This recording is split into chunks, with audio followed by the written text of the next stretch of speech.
warahmatullahi wabarakatuh. Shalom, Om Swastiastu, Namo Buddhaya, salam kebajikan dan salam sejahtera. Halo, perkenalkan saya Ainur Adi Putri dari kelas 10 nomor absen 2. Maksud dari video ini yaitu untuk memenuhi tugas fisika saya yang diampu oleh Bapak Wawan. Baik, pada kesempatan ini saya akan mengulik isu yang berkaitan dengan energi dengan tema pemanfaatan sampah menjadi energi listrik atau waste to energy berbasis teknologi ramah lingkungan.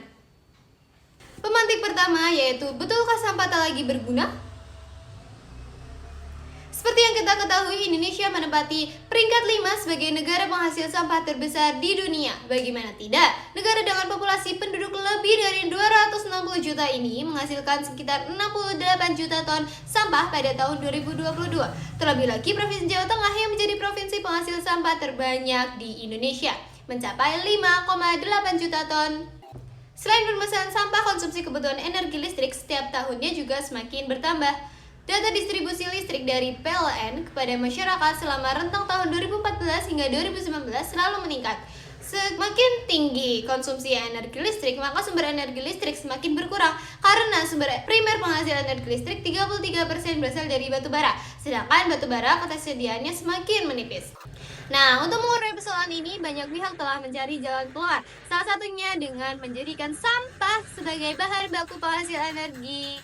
Maka, bisakah kita mengubah sampah menjadi sumber energi? Bisa dong dengan cara waste to energy, yaitu proses menghasilkan energi dalam bentuk panas atau listrik dari sampah. Dengan menggunakan berbagai macam teknologi yang terus dikembangkan, metode ini bertujuan untuk mengkompres dan membuang sampah sembari menghasilkan energi di saat yang sama. Proses ini juga disebut energi dari sampah atau EFW. Ada dua cara tradisional untuk membuang sampah yang tidak dialihkan, yaitu dengan TPA dan insinerasi. Contoh pemanfaatan sampah menjadi energi di Indonesia yaitu dengan PLTSA yang spesifik kepada energi listrik. PLTSA ini menggunakan sampah organik dengan anorganik sebagai bahan utamanya. Kelebihannya yaitu mengurangi produksi sampah, mengurangi polusi tanah dan udara di TPA. Dengan temperatur tinggi, pembakaran PLTSA dapat menghanguskan bahan-bahan kimia, dapat berfungsi pada musim apapun, berbeda dengan TPA yang terhambat saat musim hujan. Abu hasil pembakaran bermanfaat untuk material pengganti pasir. Kurangannya yaitu investasinya mahal, asap proses pembakaran menjadi polusi udara, abu PLTSA beracun dapat mengancam masyarakat sekitar mengidap penyakit mematikan seperti kanker, disfusi organ reproduksi, penyakit neurologi, dan lain sebagainya. Telah dilakukan penelitian pembangkit listrik tenaga sampah atau PLTSA dengan metode konversi termal di TPA Jatibarang, Semarang. Timbulan sampah di Semarang pada tahun 2021 diperkirakan mencapai 914,598 sampai 1016,22 ton per harinya. Timbulan sampah yang dikelola menjadi energi listrik tersebut diperkirakan dapat menghasilkan daya 83.434,88 MW per tahun berdasarkan perhitungan kuantitatifnya. Prinsip metode konversi termal ini hampir serupa dengan prinsip kerja PLTU.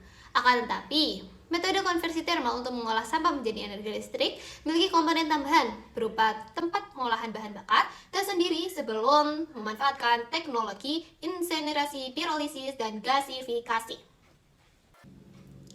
Pengolahan sampah menggunakan metode konversi termal meliputi beberapa tahapan, yaitu yang pertama, sampah yang diolah berasal dari lingkungan sekitar seperti pasar dan pemukiman penduduk.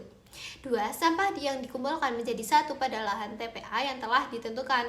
3. Pengeringan sampah dengan mesin pres untuk mengurangi kadar air pada sampah. 4. Sampah yang telah dikeringkan akan dikelompokkan dan dipisahkan menggunakan alat magnetik, separator, belt conveyor, dan shredder. Alat magnetik separator berfungsi memisahkan material padat yang memiliki sifat kemagnetan. Alat belt conveyor berfungsi memisahkan sampah organik dan anorganik. Alat shredder berfungsi memecahkan plastik. 5. Setelah itu, sampah organik dan anorganik akan berubah bentuk menjadi butiran serbuk halus yang selanjutnya digunakan sebagai bahan bakar untuk memanaskan mesin boiler. 6.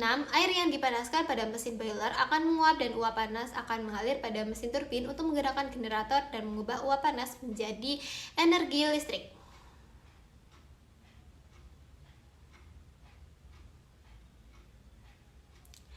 Next, diagram proses PLTSA. Sampah organik dapat digunakan sebagai bahan bakar untuk memanaskan air dalam boiler.